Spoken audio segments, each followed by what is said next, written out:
सद्गुरू चरणांना नतमस्तक होऊन आपण या भागास सुरुवात करूया। आज या भागामध्ये आपण पाहणार आहोत श्री विष्णूंचा पहिला अवतार कोणता होता।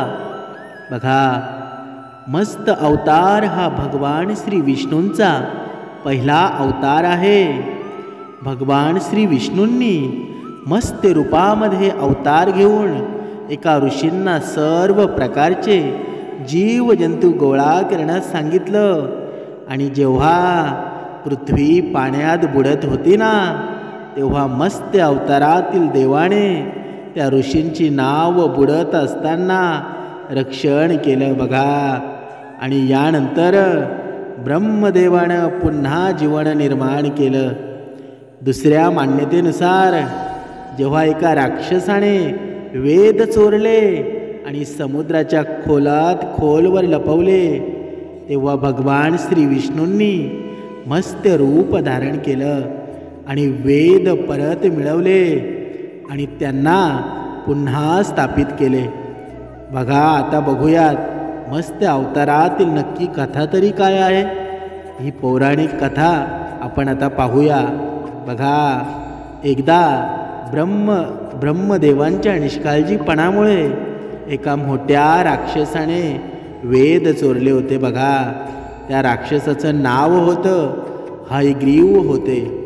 वेद चोरीला गेल्याने ज्ञान नष्ट झालं, आजूबाजूला अज्ञानाचा अंधार पसरला आणि पाप अधर्म पसरला।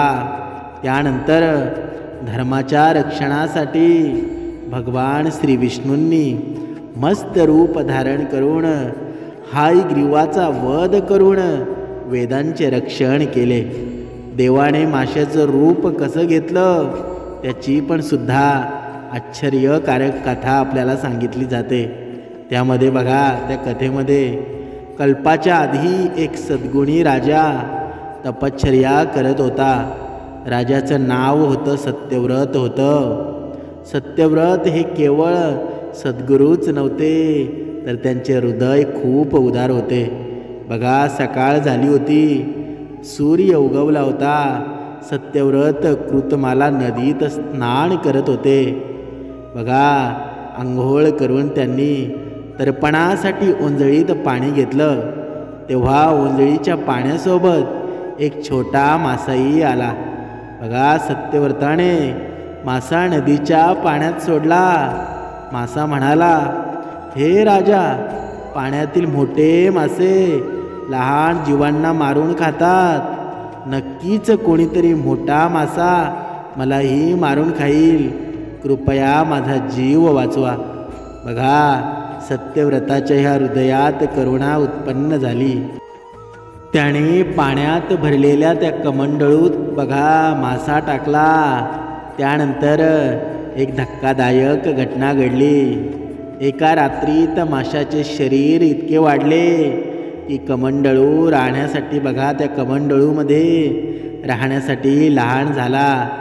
दुसऱ्या दिवशी मासा सत्यव्रताला म्हणाला, हे राजा, हे राजन, मला राहण्यासाठी दुसरी जागा शोधा, कारण माझे शरीर एवढे वाढले आहे, मला फिरणं फार कठीण आहे।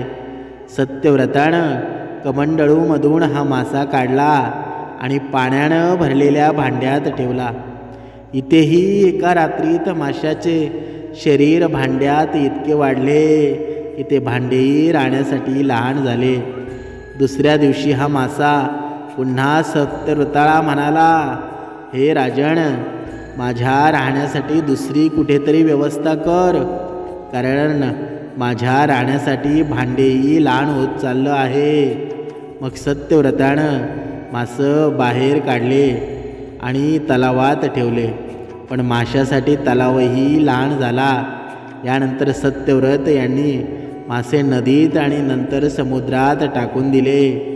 आश्चर्य हे होतं की समुद्रात ही माशाचे शरीर इतके वाढले की माशाच्या राहण्यासाठी ते खूपच लहान झाले। तेव्हा मासा पुन्हा सत्यव्रताला म्हणाला, हे राजन, हा समुद्रही मला राहण्यास योग्य नाही, माझ्या राहण्याची व्यवस्था कुठेतरी दुसरीकडे करा, बघा मग सत्यव्रताची प्रार्थना. आता सत्यव्रत चकित झाला होता. असा मासा त्याने यापूर्वी कधीच पाहिला नव्हता.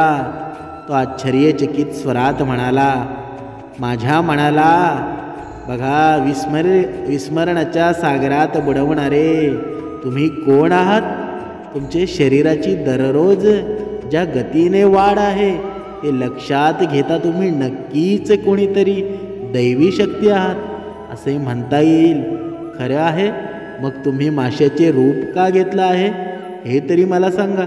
बघा खरंच ते भगवान श्रीहरी होते. भगवान श्री विष्णूंचा मस्त अवतार होता. माशाच्या रूपामध्ये श्रीहरी अवतरले.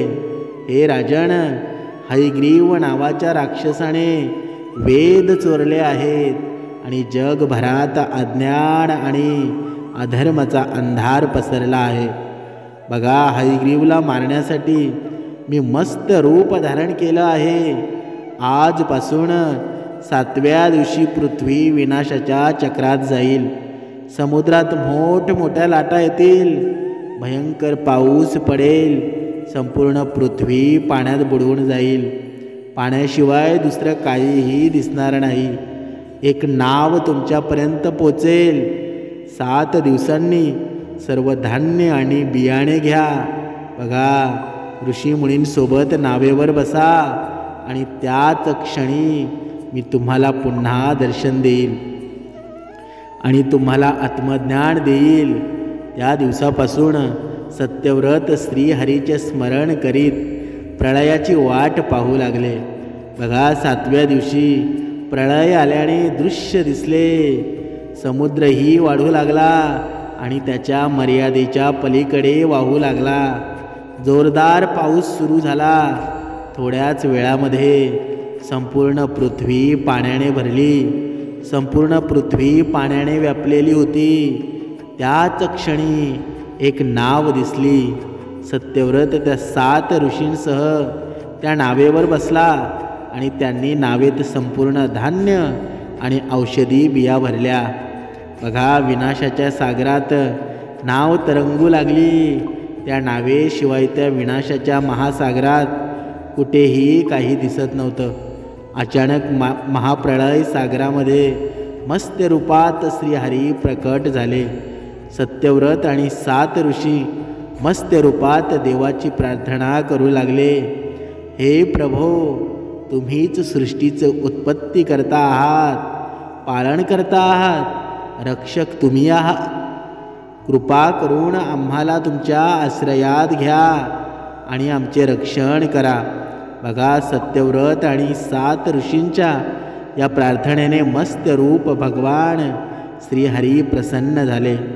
आपल्या वचनानुसार त्यांनी सत्यव्रताला आत्मज्ञान दान केलं आणि सांगितलं, सर्व जीवांमध्ये मी एकटाच वास करतो.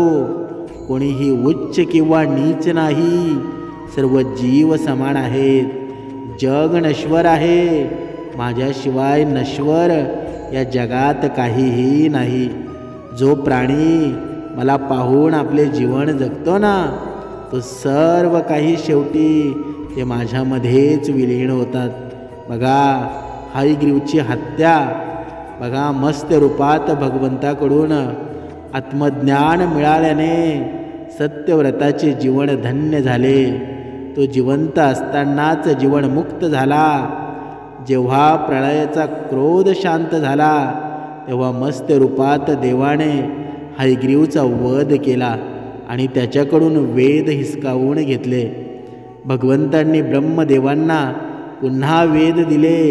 अशा रीतीने भगवंताने केवळ मस्ताचे रूप धारण करून वेदांचे रक्षण केले नाही, तर जगातील प्राणी मात्रांचे अपार कल्याणही केलं.